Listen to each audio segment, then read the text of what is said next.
Pina Meeting Castellón 2010.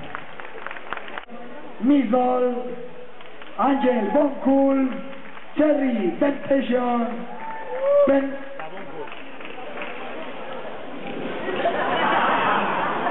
Bueno, es una Pina Zombie, así que entendemos que no hayan escogido bien su posición.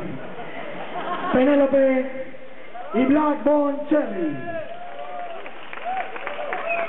Así que, Grass Baby, por favor, ocupa tu lugar, que es donde estarías si fuera por ti las 24 horas bajo la luz de los focos en el escenario. Así que sin más preámbulo, la ganadora de esta edición del Pina Meeting Castellón 2010 ha sido Miss Doll. Fuerte aplauso, por favor.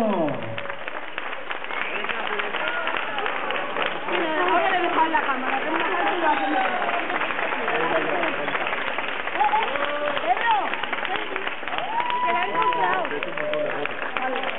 Como veis, Miss Doll está totalmente embriagada por la emoción, hasta el punto de que olvida recoger su placa.